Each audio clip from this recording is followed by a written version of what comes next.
युवकांच्या आंदोलनानंतर मुंबईत लक्षवेधी बॅनरबाजी आहे। मी जेनझी आहे, मी दोघांच्याही बाजूने अशा आशयाचे ठिकठिकाणी बॅनर झळकतात। राष्ट्र प्रथम या नाऱ्याचा देखील बॅनरवर उल्लेख करण्यात आलेला आहे। या सगळ्याचा आढावा घेतला आपले प्रतिनिधी मनीष गांगुडे यांनी।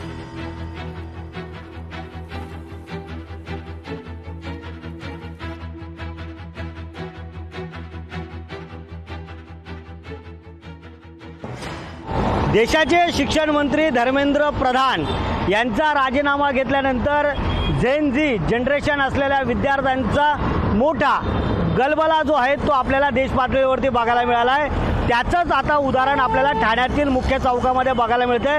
मी सध्या हरिनिवास चौकामध्ये आहे। या ठिकाणी आपल्याला बॅनर बघायला मिळतोय, राष्ट्र प्रथम, शिक्षणाचा मान, जवानांचा सन्मान, मी विद्यार्थ्यांच्या पाठीशी आहे, मी जवानांचा सन्मान करतो, मी जेन झी आहे, मी दोघांच्याही बाजूने आहे, माझा संकल्प, मी भारतीय जवानांचा अपमान करणाऱ्या घोषणांना साथ देणार नाही, अशा आशयाचा पोस्टर जो आहे तो ठाण्यातील विविध चौकांमध्ये आपल्याला बघायला मिळतोय।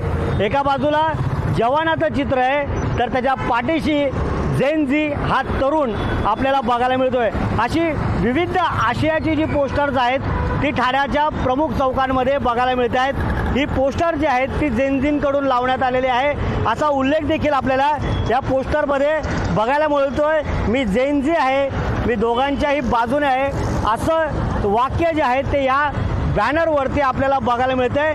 प्रामुख्याने या देशामध्ये जेन झी जनरेशन हे सध्या चर्चेचा विषय बनला आहे आणि त्यामुळेच या पोस्टरच्या माध्यमातून ठाणेकरांचं लक्ष मात्र जेन झी आकर्षित करत आहेत हे या ठिकाणी दिसून येत आहे।